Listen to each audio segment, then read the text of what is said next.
Thank you.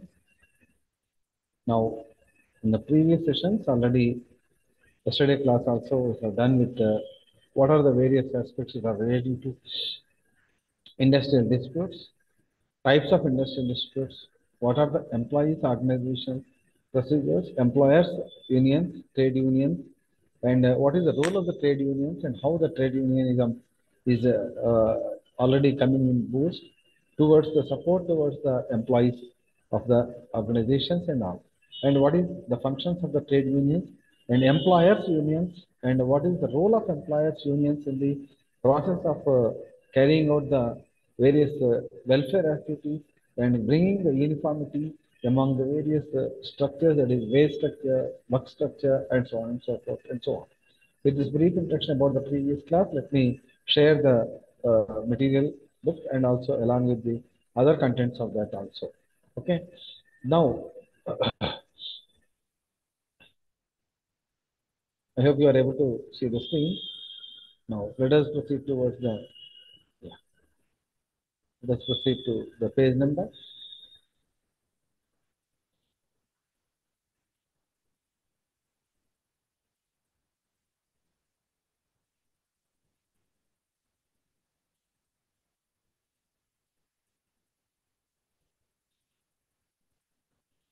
All the students requested to join in large number, and the previous sessions already we have identified about the unit 5, that is disputes and employers organization and other aspects. Now we are going to take up now in this particular session, right?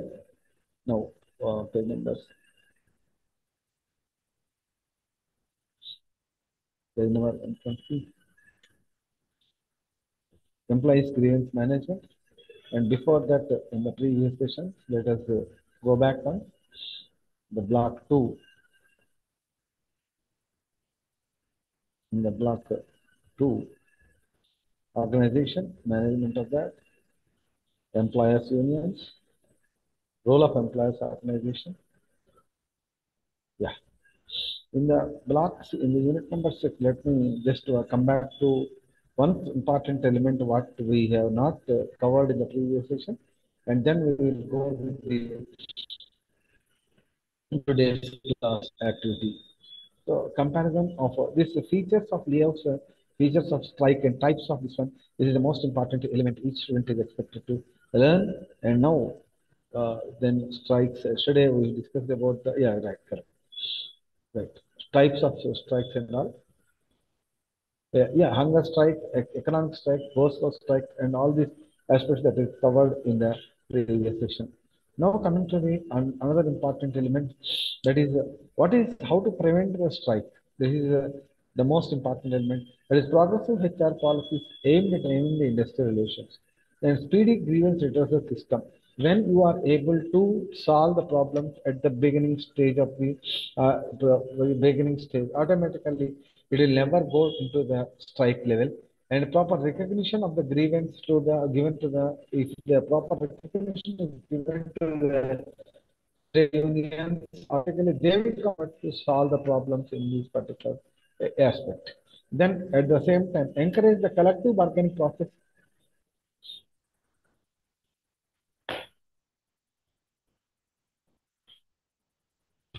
Encourage the collective bargaining process so that it will be useful for the,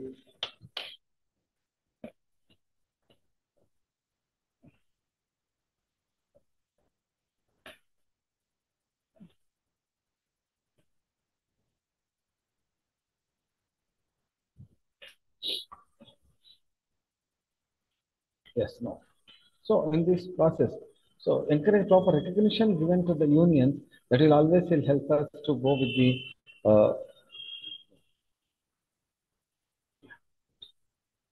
okay, now. So proper recognition and speedy regression of the grievance redressal system and proper recognition given to the unions and promotion of joint consultation across the various levels of the organization. All this will help us to go with the better understanding of the grievances at the very beginning, and as a result, different organizations can go forward with that level. Next, coming to the another important point is the promotion of joint consultation across the various unions also will help us to go with that. Then, providing congenial work environment, then effective implementation of labor welfare measures, and then finally participative management process, that is practicing the participative management process definitely it will help to prevent the strike. So these are from the workers' point of view and how to regulate the. Then coming to the lockout.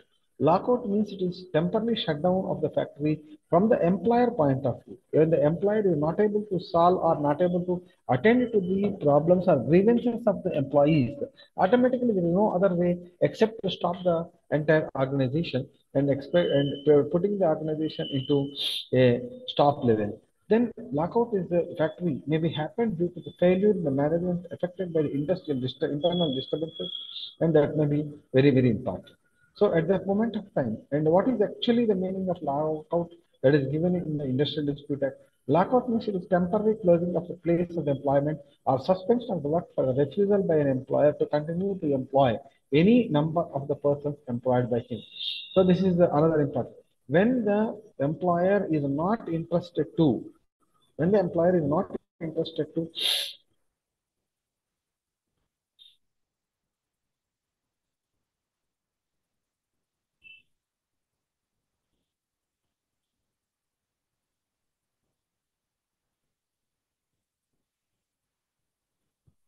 let me say,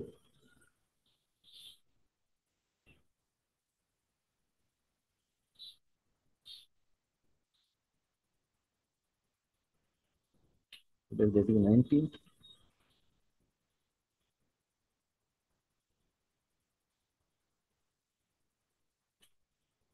January.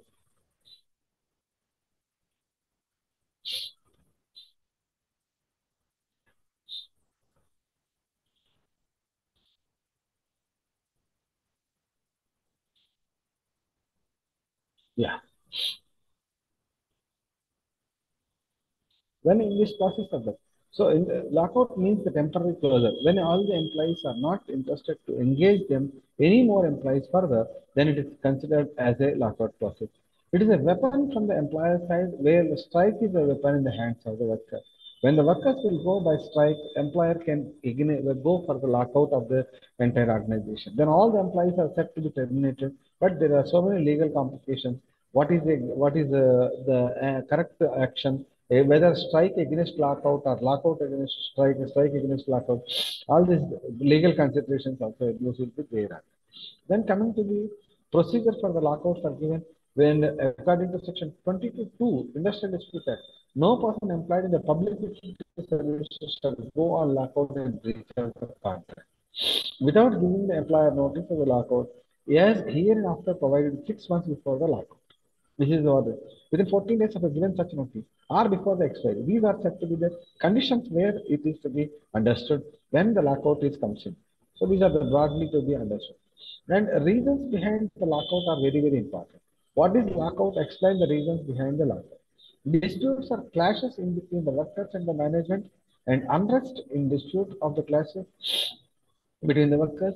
Illegal strikes, regular strikes, or continuous strikes by the workmen may lead to the lockout of the factory. If the trade unions always provoke towards the strikes, and then if the employer is not able to tackle the situation, or in any other disturbance manner, or in the cases of hazardous manner, then also the employer may go for the lockout.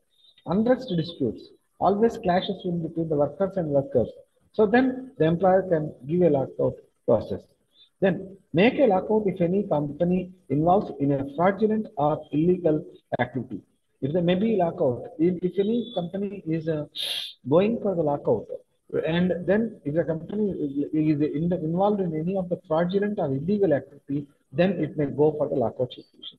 Failure in maintaining the proper industrial relations also will be the main problem with the organization lockout process. Then, so what is the various aspects? So here, 2 points have to be understood by a student normally. What is strike? What are the consequences of strike? And when the strike can be called off? What is the point of going for the strike? What are the consequences of strike and all? Or at the same time, what is lockout and what are the legal proceedings towards the lockout and what are the various reasons behind the lockout. These are the important elements each student is expected to know. Then the retrenchment, and this is another process. Under Indian labor, retrenchment constitutes an essential aspect of the labor. The provisions are discussed below. And retrenchment is to include the termination of the employee by any reason whatsoever, other than punishment given by the disciplinary procedure. If the punishment is given, then it is a disciplinary action that is does not come under retrenchment. So what is the provisions other further states that retrenchment does not include voluntary retirement is not a process of retrenchment. Retirement on reaching the age of superannuation. If the employee reaches the age of retirement age, then it will not come under retrenchment. Termination of service of the workman as a result of the non-renewal of the contract of employment. Then if the employment contract is for 1 year, after the 1 year automatically the employee's contract is over, but it does not come under retrenchment. Termination of workman due to continuous ill health. If a person is continuously sick, then at a point of time he will be terminated, but it will not come under the retrenchment process. These are the important aspects, so you have to remember that. Then with this brief introduction aspects in the previous class and other important points we have covered, and then we will proceed further to the next employees organization. That is unit number 6. In the unit number 6, employees organization. What is employee organization? What is the role of employee organization? How it will be, and these points let us discuss now. So, structure of employers organization. This is not employees. Now, what is the role of employers organization? Employers also, just like labor unions, employers are also having associations which are basically a non-profit organization that advocates and provides support for the group of employers. Employer associations are organized around central components such as geography, size, type of the organization. For example, a group of employers, those who are employing a set of labor that is related to same or similar type of the production activity or same or similar type of the trading activity, then they can form into a group and then they can, for example, all the college secretaries, they are employers organization, may form as an organization and they can become an employers organization. So private colleges, when they start go for the organization association, it will be considered as employers association. What is the another important aspect in that? What are the main objectives of employers organization? What are the main objectives of employers organization? So, as rightly pointed out by Naval Tata, employers organizations are required to develop healthy and stable industrial relations. So all the organizations, when in one organization, they are taking better steps, when they are following the best practices, all the organizations are supposed to follow that path. Good industrial relations, healthy industrial relations are very much better for the suitable service. How to gain industrial relations better and better? Have employers association. If any good practice is followed by or adopted by one organization, all the organizations are expected to follow the same or similar type of the policies. Promote collective bargaining at different levels. So give and take approach. Collective bargaining process. Let the employees also talk. Let the employees also take the benefit. Then go for the collective bargaining at the different levels, not at only at the top level management, but at each level, that is supervisor level, manager level, deputy manager level, then finally at the top level executive level also, bargaining process is to be initiated. Bring a unified employer's viewpoint on this. Bring a unified employer's point in this one. So represent in the meeting of ILC, SLC boards and conformity. These are the important elements what you can understand. Then what is the primary objectives and secondary objectives of the employers association? Promote and protect the interests of the employers engaged in the industry, trade and commerce. Study and analyze, disseminate information and listen. These points we have covered in the previous class. And then what are the various functions of their main functions in the field of labor are given below in this. So communications. And so they keep their members informed about all the lab administrations and then advisory function. Just 1 minute.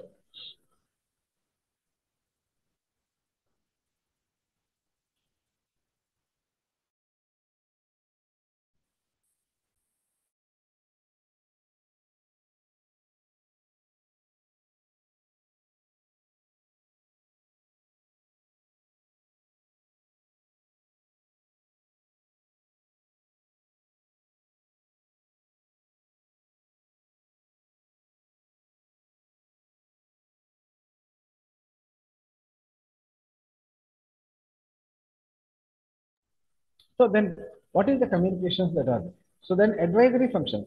They advise their affiliates or complex legal provisions in a particular manner. And then, educational efforts. They organize seminars, conferences, training programs at various levels, and all the other employers also will try to gear up with that. For example, various management associations are there. Management associations. So the management associations will come forward to organize seminars, conferences on various aspects like utilization of the best benefits of the policies given by the government and so on. And representational functions also will be there. They are the representatives of the various committees. They are the representatives in the wage boards set by the government from time to time. So the employers associations also they will represent the problems of the labor to the various governmental bodies so that they will both employers and employees are benefited. Undertaking their social responsibility, they will discharge certain social responsibilities towards the country, society. Employers unions or employers associations, they will take the various welfare activities towards the society, like conducting health camps, conducting customer awareness campaigns, and so on and so forth. In this process, the customers also will be benefited, organizations will be benefited, at the same time, in overall and all, society also will get benefited by these aspects. So these are the other important points. Different employee organizations are given. So these points are already done with.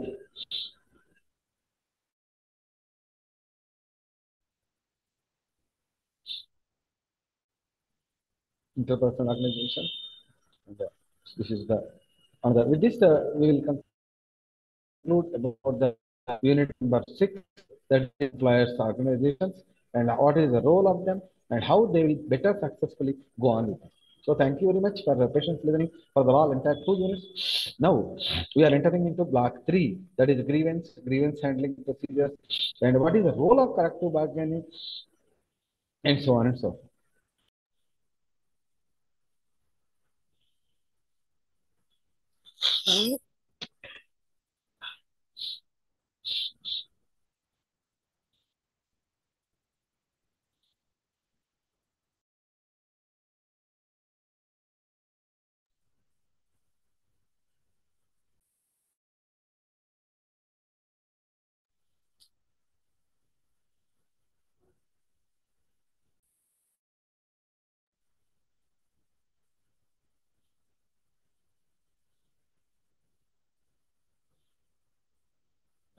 So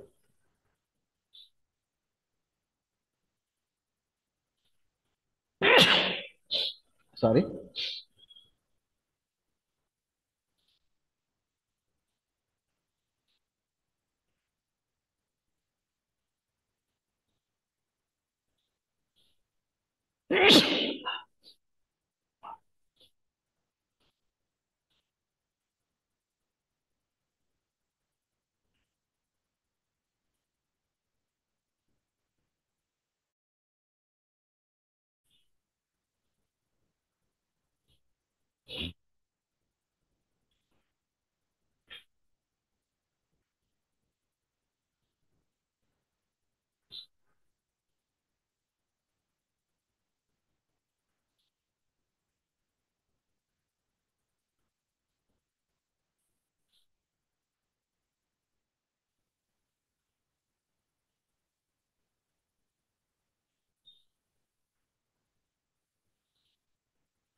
No.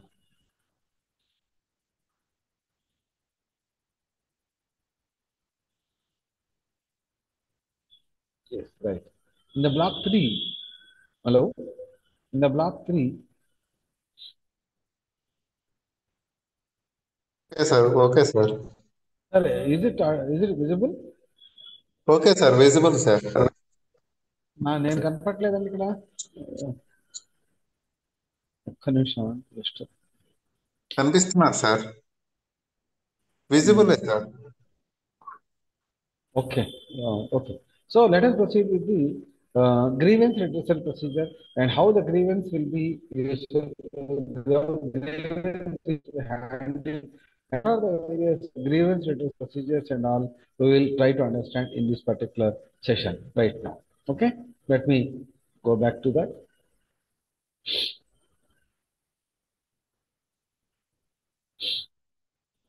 Just now. It's okay. Grievance redressal. So unit number 7 is the most easiest and important points you can clearly follow. And then participants can also see the screen. So what is exactly the meaning of grievance? In general language, grievance basically talks about unhappiness or dissatisfaction or the problem of taking up any sort of activity when it is a level of at the level of employee or at the level of management or anything else. Actually, emergence of grievance is a natural outcome of interaction among the people when the organizational context. Grievance is a state of dissatisfaction. That is what I told you in this one. It is a grievance is a state of dissatisfaction over some issue or related issues to the employer. Generally, the expression of dissatisfaction. The concept of grievance, it is clearly defined as any discontent or dissatisfaction in the connection with employment situation through brought to the notice of the management and that is brought to the notice of it. So if the employee is facing his own problem, that is not grievance.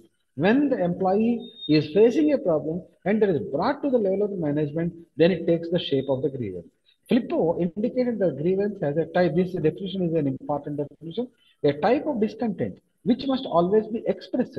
A grievance is usually more formal in character than a complaint. It is formal in character than a complaint. Instead of making a complaint, if you express your difficulty, then it is called grievance. It can be a valid or ridiculous and must grow out grow out of something connected with the company operational policy or so on. It must involve an interpretation or application of the provisions of the labor contract. Then only it is considered as a this one grievance. Then what are the various causes of grievance? This is an easy question as well as students can remember better. And what are the various causes of grievance? So when there is a disagreement, that is day-to-day life, if the working conditions or working relationship, a worker or a trade union protest against the act or omission of the management that is considered to be violation of the workers' rights. If a worker is entitled for a benefit, if a worker is entitled for a safety to rule, and if the management is not providing that one, the worker can raise a question or he can express his dissatisfaction or discontent on that, and that will take the form of a grievance. And what are the various causes basically? One is said to be economic cause. First one, wage fixation. Normally, when the wages are not fixed properly according to the work done or according to the experience, according to the qualifications, if the wages are not properly fixed up, then definitely it will become a grievance. Then wage competition, overtime, bonus, all these cases, when the employee is getting or employee is feeling that he is getting less than what he ought to get.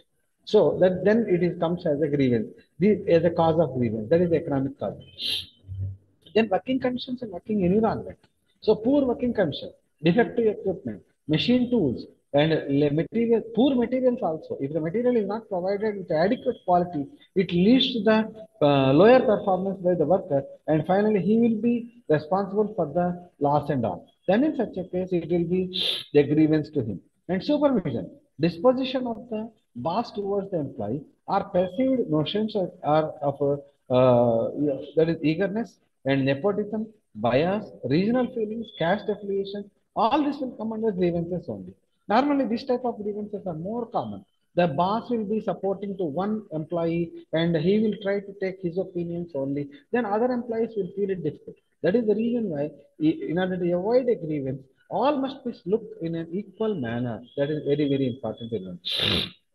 Then work group. that is strained relations are incompatible with the peers and suffers from the feelings, then it will be worker authorization, rigid or unfair rules, and too much or too less work, responsibility, lack of recognition. These are the causes of. Sometimes lack of work is also a grievance. If the worker is kept idle, he will feel some sort of disgusted feeling and he cannot be able to perform well. These are the various causes which will be causes which will lead to the grievances. And modes of grievance will be there. Normally, according to communication workers America, there are three types of grievances. They are largely applicable to the organization across the globe. That is, one is individual grievance. If the employee is only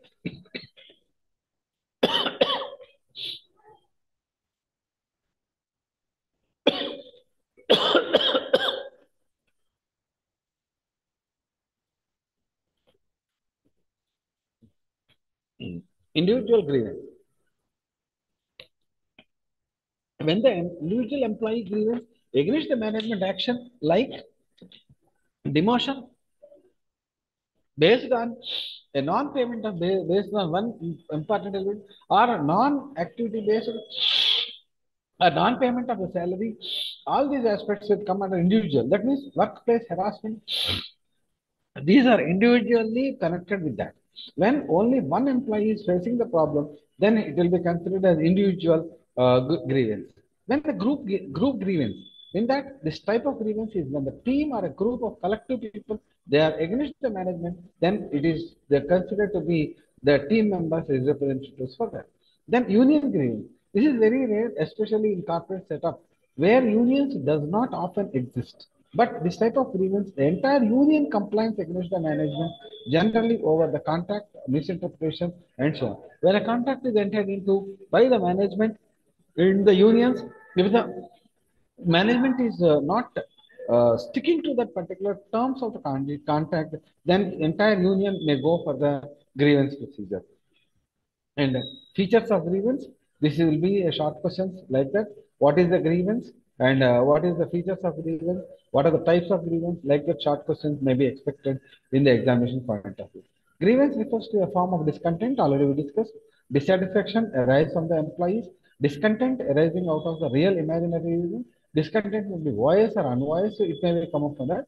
Broadly speaking, grievance is traceable to perceived non-fulfillment of one's expectations from the organization. These are the various important features.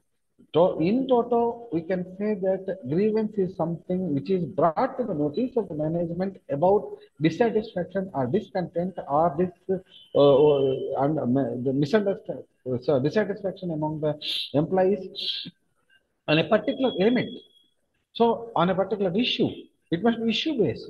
Grievance, whether it is related to economic causes or it is related to welfare measures and so on and so forth. Like effects of grievance is also there.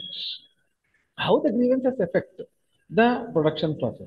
From the production point of view, if the employees are not having satisfactory work environment, they will always concentrate about their benefits only. Then finally, it leads to the low quality of production. If an unpaid worker, we know very well, if an unpaid worker or partly paid worker are not paid according to the situation, then finally he will have a dissatisfaction. That dissatisfaction or discontent will lead to the lowest morale and motivation, and that leads to the low quality of production. Low quantity of production and productivity, increase in the wages of the material, increase in the wastage of material, spoilage, breakage, etc., machinery, etc. So, increase the cost of production. These are production point of view in case of the grievances. From the employee's point of view, increase in the rate of absenteeism. An unsatisfied worker always he will look at the holidays or he will take up leaves and so on. Then or else he will resign the organization and also go. If a trained worker leaves the organization, that is a very loss to the organization. And then reduce the level of commitment, sincerity, punctuality. So this is another important point. Employees, even though they are working for the organization, they are not committed to the environment, they are not sincere, they are not punctual also. Increase the incidence of accidents. When the workers are working in a passive mode, automatically it leads to the accidents in the production systems and all. Reduces level of employee morale, already that point is known to us. From the manager point of view, strains the supervisor subordinate relationship. So if the managers are not properly motivated or managers are having a grievance redressal procedure, superior subordinate relations will get damaged. Increase in the degree of supervision, control and follow-up action, increase in indiscipline cases, increase in the unrest, thereby machinery to maintain industrial peace.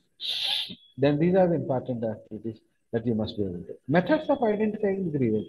This is a essay question which is always appears most of the times in the examination. How to identify or how to assess or how to come to a point that how to know in the organization whether there is a grievance or not. Grievances normally are uncovered in a number of ways. Gossips and grapevine offer vital clues about the employee's grievances. Normally, the employees, all of a sudden, they don't come out. Employee always will discuss his problems with the co-employees and are in the union meetings, and then they will give slogans or signals and that. When the employees are not satisfied, that is, they will gossip between themselves, and this gossips and grapevine communication. Grapevine communication, already you know, that is informal communication process. In this process, the employees will talk among themselves. That is the best possible way of identifying the grievance. So that is one. If you identify, if you understand the various discussions among the employees, among themselves, then they will discuss about the situation, not directly, but indirectly. That is one. Direct observation. This is the first foremost level of the, and first foremost level of the aspect in this. Then, direct observation. In this grievances identification technique, grievances are not heard from the aggrieved employee directly. Rather the manager or immediate supervisor constantly tracks the behavior of the employee working under him. If you come across any employee who exhibits an indifferent attitude, this is very important. Experience difficulties, etc. Then in such a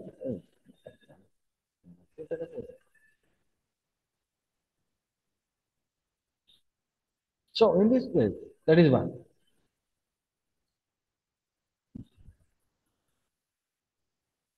So,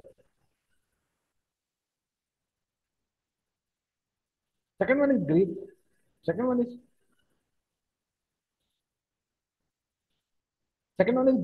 grip bar.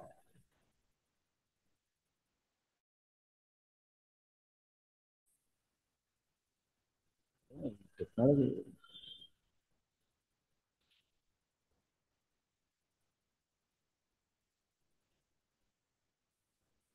Sorry for the inconvenience. Just 1 minute.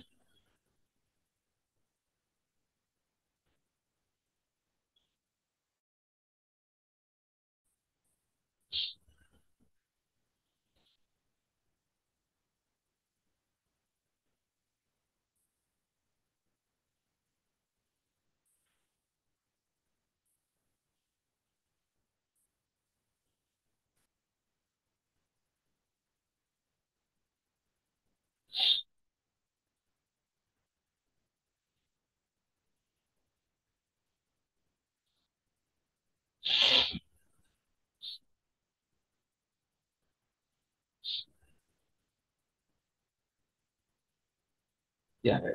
So methods of identity, this is direct observation. Second one is grip box. The boxes are placed easily on this particular aspect. And then, so the grip box. So if the boxes are placed easily accessible spots to most of the employees, then then the employees can file anonymous complaints about their dissatisfaction in that. Then open door policy. Open door policy demands that employees, even at the lowest rank, should have easy access to the chief executive to get his grievance redressed. Grievances may also arise in the different reasons like promotion, fines, etc. This open door policy is mostly followed in the case of software employees and other companies nowadays. So they are directly accessible to the top executive. Even for the training manager, if he is not giving a proper training, the apprentice or internship people, they can directly file, they can directly put a question to the executive. That is open door policy. Exit interview. Employees who have decided to quit the company could reveal a lot about what is not visible to the naked eye. So if an employee is leaving the organization, then in such a case, he can give what is the problems in that. He will definitely give what are the problems in that, how to solve that one. And a person, when he is leaving, he can feel free to discuss anything. He will feel free to discuss the problems in that organization. As a result of that, why the grievance is arising. Lastly, opinion survey. In this process also, it is easy to go with that. Periodical interviews with the employees, collective bargaining. These aspects will give us the grievance identification. And what is the objectives of the grievance handling procedure? Now we understood about what is grievance, how to take up the grievance, and all other. Then what are the objectives of grievance handling procedure? So the objectives of grievance handling procedure to enable the employees to air their grievance, that is understand, to clarify the nature of grievance, to investigate the reasons for the dissatisfaction, to take up appropriate actions on that. These are the important 7 points. What is grievance? What are the causes of grievance? How to identify grievance? What are the objectives of grievance handling procedure? These are the important points each student is expected to know on that. Benefits of grievance handling procedure. So when you are able to address a particular grievance, so if all the employees are motivated, if they have any problem, if the management say that, if the management allows the employees to express their feelings about their difficulties, discontentment, and all, then always they will feel free and they will give their problems or they will submit their problems to the employee. When one's problem is solved, they can be more motivated and they will do the best. So it encourages employees to raise the concern without the fear and appraisal. Fair and speedy means of dealing with the compliance and all. These are the disagreements are developing in the more serious disputes. It prevents strikes, lockouts, and so on and other process. So these are the steps in grievance handling procedure. What are the various steps? That is very, very essential. This is important essay question also. What are the various steps in grievance handling procedure? Quick action is required. As soon as the grievance comes to the notice of the higher up, he should be able to resolve it at the problem. Training must be given to the managers to effectively timely manage the grievance. All the grievances cannot be tackled in the same situation. How to manage a certain grievance by the employee? One person will have a grievance about the wage. Another person may have a grievance about the working condition. Another person may have a grievance about the type of work they are doing. So different types of grievances must be addressed at the different levels or different in different manner by the managers. So acknowledging the grievance is also another important way. If you acknowledge the grievance, half is complete. If the real feeling that there is in a particular situation in some situations there may be a point you need not solve the grievance. If you listen, they will feel happy. Yes, my grievance is expressed. That also gives a lot. So that is one. Gathering facts. Then gather the facts about the grievance expressed by the employee and try to make out a record of that. All the facts must be maintained so that these can be at later stage also it can be redressed. Examination, examining the causes of the grievance. So examining the causes of grievance, then study the about that. If the grievance is at a difficult level or at the higher level, study the causes for that. So group grievances, union grievances, they will come up to this particular level. And then decisioning after identifying the causes of the grievance, the alternative courses of action should be identified, and then finally it can be addressed. Execution and review, that is the last one. So take up a grievance redressal mechanism, take up a grievance redressal procedure, and then implement some sort of ideology. And as a result of that, after that also you should constantly review what is my action, whether it is completely resolved that particular point or not. Like that, a review is always required. So, what are the various prerequisites of the grievance handling procedure? Conformity with prevailing legal legislation. So, when you are handling with a grievance, what are the prerequisites for that? So, you should conform to the registration. So, it must be unambiguous and it must be simple to tackle. And then, what is the promptness among that? And training is also required follow. These steps are to be taken below. So here, model of grievance procedure suggested by Indian Labour Conference, that is aggrieved employee, that is go to the departmental representative. This is a very good model that is given by that in the figure 7.1. Model grievance procedure suggested by the Indian Labour Conference. That is one. Within 48 hours, aggrieved employee should go to the departmental representative. Then within 3 days, it go to the head of the department. Then it should 7 days it go to grievance committee. Then it should go 7 days to chief executive. Then voluntary arbitration. Settlement of the grievance is complete. So if that is very very important. Then, lastly, grievance redressal mechanisms based on labor laws, that is Indian compliance and team, and these are the various mechanisms that are available in that. So, to broadly summarize in this particular unit number 7, actually, it is easy for the students to take up on that. And what is grievance? What is grievance redressal mechanism? Why the grievance that comes in? What are the various aspects that are there? What is the grievance redressal procedures? And what are the objectives of grievance redressal mechanism? These questions is very easy and handy to our students for taking the paper.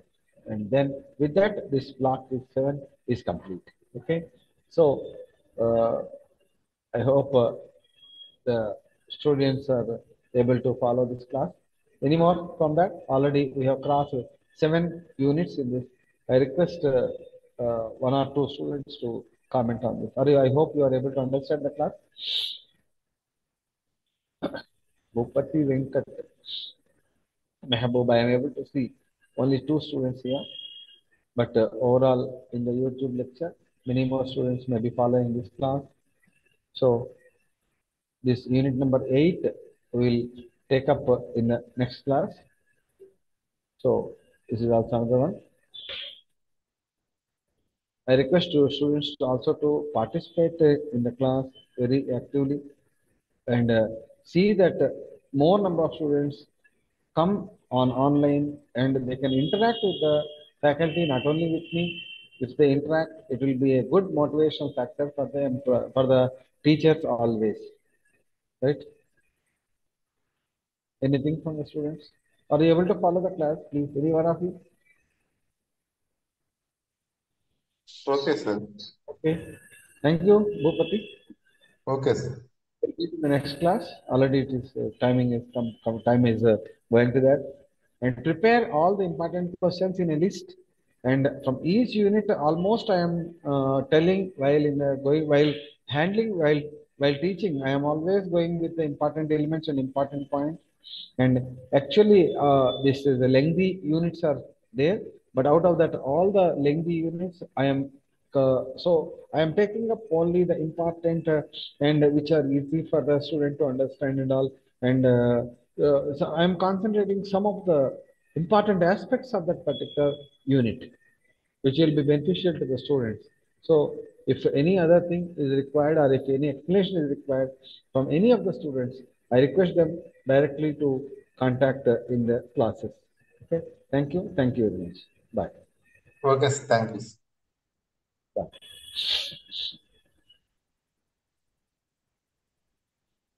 I'm leaving the class right now.